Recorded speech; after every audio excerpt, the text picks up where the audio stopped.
Jamaica with Jeffreytown Farmers Association.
Restaurant with Mr. and Mrs. Gordon.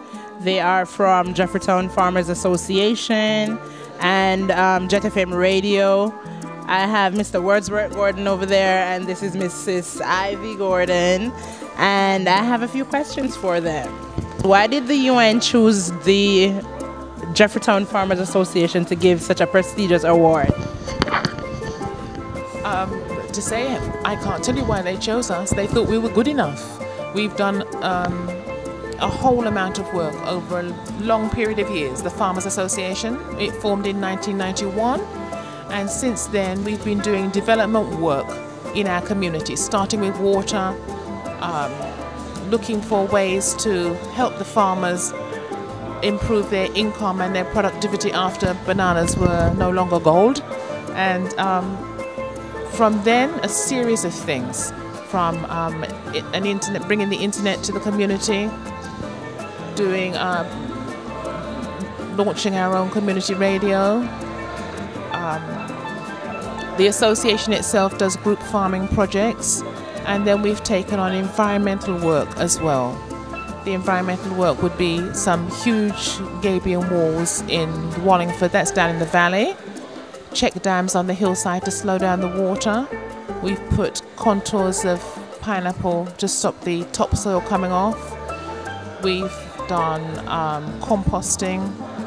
Mr. Gordon's an exponent in growing strawberries in his organic greenhouse, and then I make jam with it. And we are quite renowned for working with breadfruit, from doing our breadfruit festival from 2005. And because of that, we've made a range of breadfruit products using breadfruit in all kinds of various fashions, but the most serious value-added products would be the flour and the muffin mix made with the flour from the dried breadfruit. Over the period and the work that we completed was mainly, although it was for economic purposes to improve the livelihood of the farmers, you can't do good farming without good practice. And the practice in itself, to implement good farming and good practice, we have to deal with environmental issues. And basically, we try to deal with all of the problems associated with that. For example, land slippage, land movement, soil erosion. And earlier in the piece in the 60s, check dams was a part of the practice of good land husbandry. And with the demise of banana, people stopped practicing that. So we have to bring that back as part of the old process to keep the valley from flooding, or the hillside from falling down to the valley. Yeah. I always like to tell people about our community, a personal experience. In 2004, when we had Hurricane Ivan, that was September the 4th, and we lost our electricity that day, obviously, and we got back our light in October, Heroes Weekend. Our roads were blocked, as I said, no telephone. It was like, for me, it was like being in the dark ages. Yes, but in 2012, after Sandy, after the continued efforts of the Farmers Association within the community with help from all sorts of funding agencies, right? And friends, many people have helped us. But in 2012, after Hurricane Sandy, and you'll be aware of that because of the effects of it when it became a superstorm here in New York, right? We were able to, we didn't have light for one day because we had to shut down our solar system at the Jeffreytown Farmers building, right? But the day after the storm, we could turn back on our alternative energy. Our farmers were able to bring all of their things, all of their livestock, their frozen chicken, poultry, and put them in the central freezers. We were able to charge our telephones. The group went out and cleared the roads. They picked up the telephone, the electric wires. They sawed off the limbs. And within a couple of days, Jeffreytown was Jeffreytown. When they came through to clear the road 3 weeks later, we're like... We had our roads cleared in 5 hours after we cleared the road. This is the essence of the work. We didn't do it for anything than for ourselves. Not me and him, but for us collectively. We do these things because no one was helping us. When I first moved there in 94, we didn't have any telephone, landline telephones. We still don't. We lobbied and we lobbied and we lobbied, but we did everything else to make ourselves. We had to bring our own internet. We were the first to bring internet to our community. We have a hotspot there now, providing access, free access to the community through the work of the Farmers Association. In the rural areas, in the earlier days, they used to run the electricity on the main roads, and if you live off the main road, you had to pay for the poles and the wire to your house. But through the efforts, largely of Mr. Borden, we got rural electrification. So JPS came and put the posts in and ran the wire on our streets. All we have to do is string our houses, and that's huge. We put our own electricity in our own house before we came here. But the poles were rotting, and I was worrying every day when I'm walking in, looking at the posts and seeing the chichi eating the posts and thinking, how are we going to get the money to do it again? But so there was an element of self-need, but we were in a group of people who were seeing the needs. And that is what we've done over the period of time. And we've added to all of that Jet FM, the radio station. It's our community radio station. It's run by volunteers, as is everything that we do. But the radio has programs on it telling our community about the work we're doing and telling them why we're doing it so that they can learn and copy for themselves. So, for example, I say to you that we have re-roofed some houses on a street called Carter Mountain. 20 houses up there, five got new roofs, but 20 houses all had the roofs retrofitted with gutters to be able to collect the rainwater. 2 reasons: 1, because we have a water shortage, and 2, because they're on the top of the hill and the water is gushing down the hill and tearing away the hillside. So we did that with grant funding to help us continue to live on the hill. But we made the radio programs to help other people right across St. Mary understand the importance of gathering water from your rooftop, harvesting the water, because water is a continual problem. I'm thankful for one that you guys chose to, represent our community in such a way that we are all the way here in the United States and we are feeling, the presence, we're feeling the work, we're seeing the work for one. First community in Jamaica to win this Equator initiative. Yes, so we really feel pleased about it. We understand that the prize giving event is a high-profile thing. They're inviting Al Gore to give the keynote address. You know that he's won the Nobel Peace Prize for the environment. And Helen Clark is the UN ambassador. She'll be there. And Ban Ki-moon, the Secretary General. All of them will be there. We're invited to the Climate Summit on Tuesday. The people who are working with us, the facilitators for the community dialogues, are saying to us that we're their soldiers, we're the foot soldiers who are working with climate change on the ground, and they really want to hear what we're doing, and they want us to say to the people who have the power, the people who make the decisions, if it's only one thing that we want them to hear from us, the cry of the people. We have looked at food security as the issue we would speak about, because we know that we eat more rice and flour than we eat yam and banana. And there has to be a change in Jamaica if we're ever going to reduce our import bill for food. We have to start growing and eating what grows in Jamaica. On that issue, one tend to think about rice and flour, as mentioned by Ivy. But the situation is, climate change is affecting the entire world, right? And wheat production and rice production will be falling. They will be having less. If we, say for example, the wheat in America or Russia, wherever that they grow wheat, was to have a serious disaster, what would we do as Caribbean people if we're depending on rice or flour? Right? We need to start to look at producing our own indigenous food, right? And creative way of serving it or preparing it, rather than the normal way that our children got bored with. We need to pep it up, and therefore what we're doing in our agro-processing is to do exactly that, to process in a different fashion and present it in a different fashion, so that it becomes more palatable, using our own spices and our own flavors, right? And that's a vision that I personally feel will be successful, and we've already started with our breadfruit muffin mix, which it's been tested around the place, and it's a good success. That we as Caribbean people, I can't speak for anybody else, because we are the ones who are going to be facing the more frequent and stronger hurricanes. We're the ones who are going to be having the sea level rise and all sort of things, and we need to start to look at how we can be resilient, right, in our food security. So we have to look at producing our starches.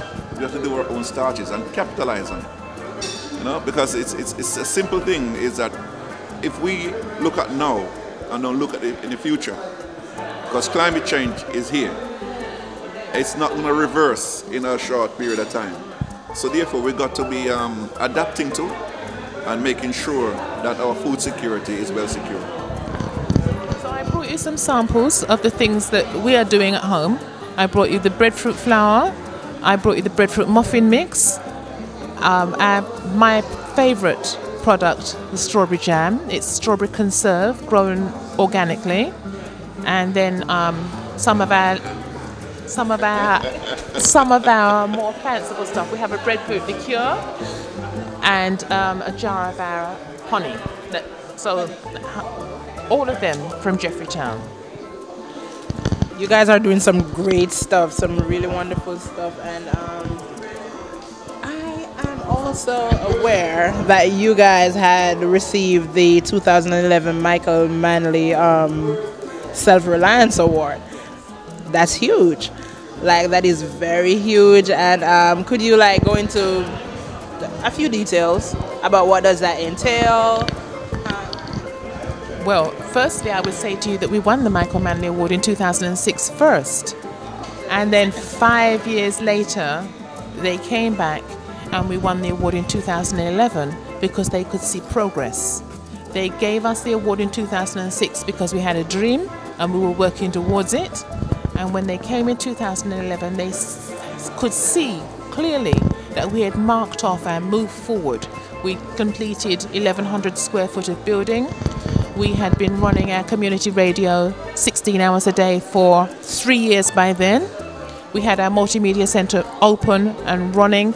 And I say to you again, all of it done with volunteer labour. We had galvanised the spirit of the people to provide this service. We were still doing our breadfruit festival. We were just started building gabion walls at that time, and we were contouring with our pineapples still. We were doing all that we were doing now, but when they came to us, it was still a dream. We were still planning, we're going to do this and we're going to do that and we hope to do that. And when they came in 2011, they said they really have done it. Right? And the video at the Michael Manley Award in 2011 showed that. Jet FM radio, that is the main media source in the community. It bridges the gap between the community and the people and the people and the, you know. So, how instrumental was the decision, you know, to operate, to start, first of all, to say, let me start a radio station for one. And it didn't start like that. All right, give us an idea. Give us an insight. What happened was, in 2005, we applied for a project called Community Without Borders, and that was to bring the internet. I explained to you about the Wi-Fi and all of it, right? So we applied for that, and that was with a government project being facilitated by a group called ICT for Developing Jamaica, ICT for D, Jamaica. And we were implementing the multimedia and internet cafe part of it, and we were building the first part of our 1,100 square foot building. We initiated a groundbreaking ceremony to celebrate that we were going to have internet. Remember, we didn't have telephone, so the fact that we were going to get internet was... So we set about setting up this groundbreaking ceremony, and the people who were facilitating the project said, we're going to bring Alton Grizzle from UNESCO. He's going to love Jeffreytown. So he came that day, and, you know, we invited him to break the ground, you know, pretty brand new fork, tied a ribbon around it. He broke the ground, and then at the meeting afterwards, he said to us, would you like a radio? And that's actually how it came about. The young people who were there said they want the radio, and then we set about trying to do what was required to get it. None of us had a clue what the radio was. You know, we know what radio is, but none of us had a clue about running a radio, how we're going to set it up, and all of those things, and who was going to be presenter. I, for one, I didn't have anything to do with it. It was for the youngsters. But what it actually did, it galvanized us into making sure that we have somewhere to put the radio. So we joined our resolves and make sure that we could actually construct the building, because the money we had was to build a containerized office space. And then we realized that the money couldn't purchase the container and do the conversion, but we have a lot of skills within the community in building construction. So what we did the volunteer work, organized, and we got the work done. And we put the radio in. We built the storeroom first, because we're thinking of, hey, we build our storeroom first. We utilize that as the radio room and the multimedia and the meeting space. Yeah, so and then we work our way up, and now we've got 1,100 square feet. Project on the last lap of approval with the Caribbean Development Bank. It's a disaster risk reduction project to help us complete, in inverted commas, complete the disaster risk reduction process in our community. That means we'll build a couple more gabion walls, we'll harvest water from 3 or 4 more springs, we'll put in some greenhouses to grow Irish potato seed, so that we'll have clean planting stock to plant our Irish potatoes at the designated time, so we can improve our starch production.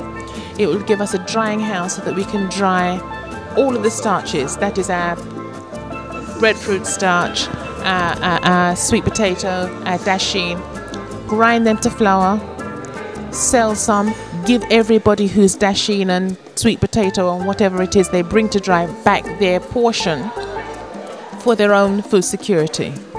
And then we sell some as well.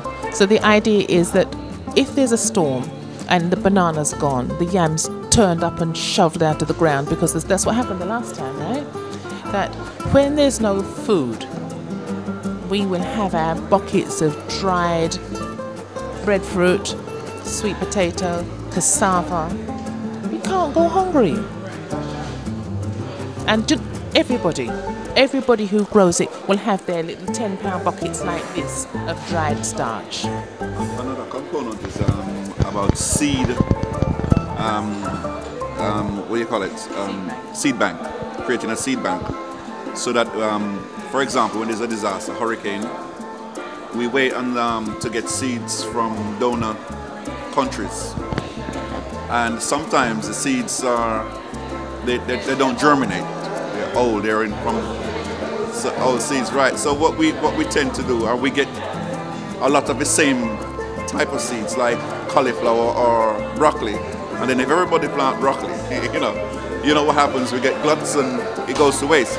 So what we want to do is have our own seed bank so that we can recover quicker, because we'll have our seeds, we can immediately put them to germinate, and we'll be able to produce and recover quicker from a disaster. So those are sort of things that we're talking about. Building resilience. If you go back to the beginning, you asked us what the prize is for. The prize is for all of these things over a period of years. But all of the work is to help us take care of ourselves. Okay, could you guys give me an insight into some of the projects that you have worked on in the community? Like building, I'm told that you guys had a health center that you guys were working on, and give me like some insights. The health center was damaged. That's the maternity clinic in Jeffreytown, was damaged in 1988, right? Hurricane Gilbert. And from Hurricane Gilbert until 2008, 2009, members of the Farmers Association maintained the clinic. They brushed the yard, they built a separate bathroom, they built a shaded area, because it was in a dilapidated and terrible condition. And it was the only maternity clinic we had. And then now we lobbied for a new clinic. There was talk of people wanting to close it down, but we fought against it, and we said no, we cannot close it, because if you close it, we'll never get it back. So we lobbied for it, and they got money from the Digicel Foundation and the Chase Fund, and they built a new clinic, and it opened in 2010, right? The Farmers Association didn't participate in the building of the clinic, but the community did. One of our representatives, Stanley Archer, led that part of the process as a representative of the farm. Paul Brown. Oh, Paul Brown as well, yes. We're back to the Breadfruit Festival, because that was my favorite time of the year. Okay, I got to come, I got to eat the weird stuff that I can't even tell you what's in it, but I just know that it tastes good. And give me an idea of the type of work that goes into production. List some of the byproducts that you guys have from some of these crops. Some of them we did not even know existed, okay? Can I'll start on that, because it was my conception. I'm a breadfruit lover. I grew up on breadfruit, but not just for roasting and boiling. My grandmother used to make other stuff from breadfruit, right? Like, for example, the breadfruit shoot. She would dice them, boil them in sugar, and make sweets, right? And the breadfruit, she would mash the breadfruit just like you would do mashed potato, right? I should boil it and dice it and make salad, and things like that. And I'm saying, when I got back to Jamaica and I realized that there was a demise of breadfruit. The breadfruit was dying. The banana demise, breadfruit demise. And we were talking about raising funds for the group. And what can we do to raise funds? And that's when I come up, so why don't we do a breadfruit festival? Because if you can do a jerk festival, breadfruit goes with anything and everything. And that was this conceptualizing of it. And we actually got our own money out of our own pockets. Few members of the executive, myself and Ms. Gordon bore the brunt of it, but because I believed in it, and we staged it ourselves. We have some experience of putting on events from our experience in London, so we were the ones who actually put it all together and spearheaded the thing. The community, in a sense of members of the group, rallied round and getting the ground prepared and all the rest of it. But the most important thing about it is the impact on the community members. Because when we started it and we promoted it, they were very skeptical. And when I tried to explain to them that we could have a tourism product, and they didn't believe. And I remember one young man in particular, he didn't, the first one we made a lot of stalls. We want everybody to get involved. So there were more sellers than buyers. But the point was to get them involved. And this young man, he came in at the last minute, and I remember he came to me and he was shaking like a leaf with a 20 Canadian dollar. Can you change this? And I thought, great, I made the point, because I said you will be having foreign currency in your hand, right? But you could be earning, and it took off from there. It is very expensive to put on because we have no infrastructure, and with the recession, there's no funding or sponsorship. But we're planning, because I think it's outgrown the community. We are planning to take it to the parish, because we renamed it. Used to be Jeffertown Breadfruit Festival, and we renamed it the St. Mary Breadfruit Festival. So we are expecting the parish to get involved in the promotion of the Breadfruit Festival. The Parish Development Committee had the preliminary discussions, and with the custos of the parish, to move it as a parish event, so that we can have more support, more sponsorship. Amical Oko. This two-day event in Central African Republic is reinforcing the greater plans of the entire world of improving global health, nutrition, and food security.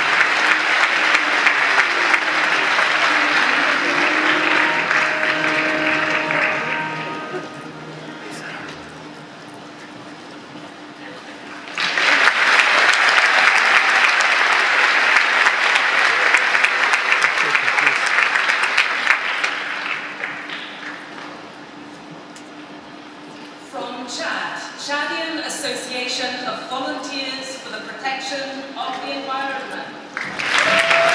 Developing a response to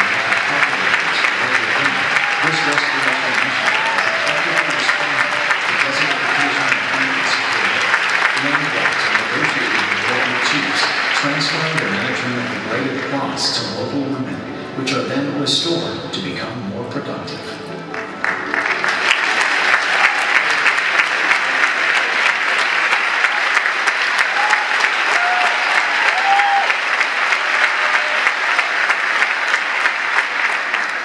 From Haiti, the farmer movement of the third section of Camp Béron.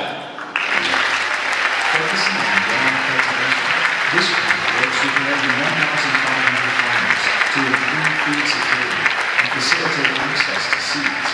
More than 500 pounds of grown seedlings have been distributed, with local farming incomes increasing by as much as 400%.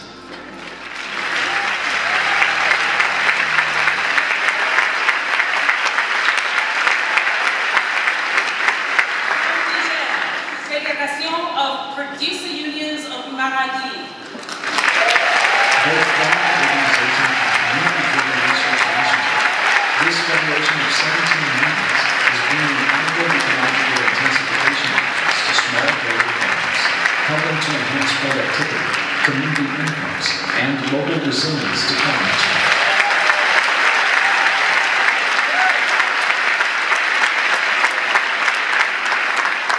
And from Jamaica, the Jeffertown Farmers Association. Focusing on Mexican farming, this grassroots association employs a multi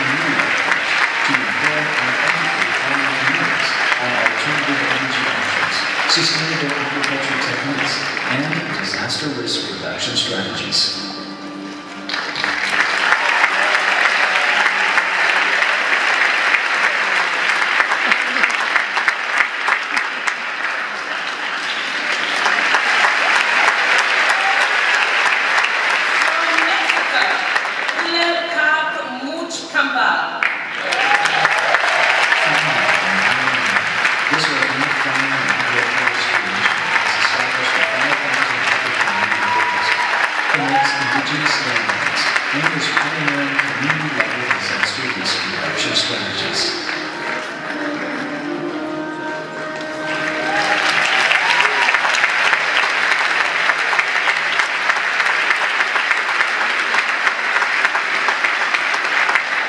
From Zimbabwe, Makoni Organic Farmers Association.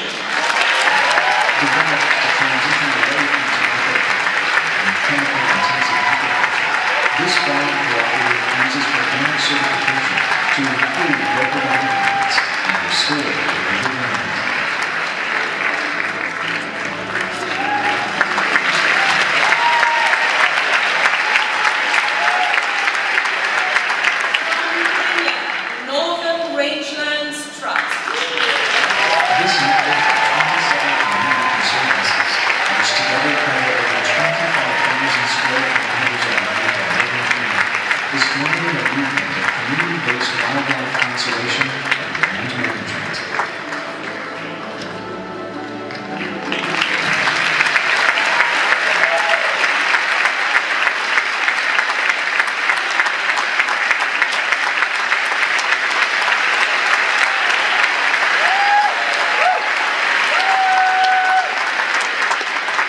Palestine, the Union of Agricultural Work Committee.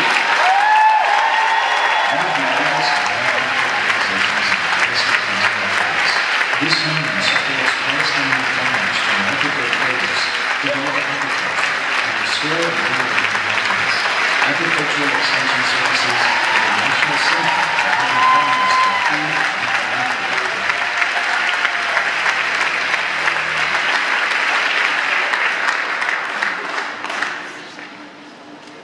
Now we're going to announce the winner in smallholder farming, of the special prize in smallholder farming, from the Central African Republic, Amikal Leopold.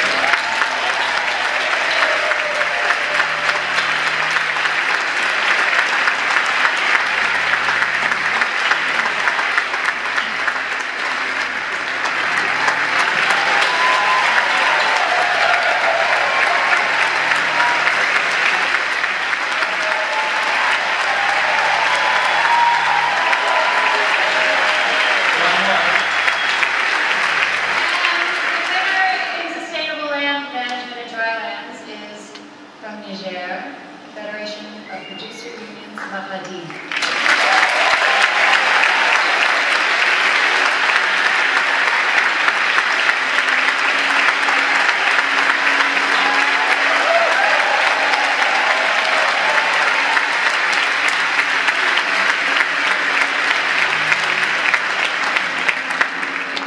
One more round of applause, as loud as you can.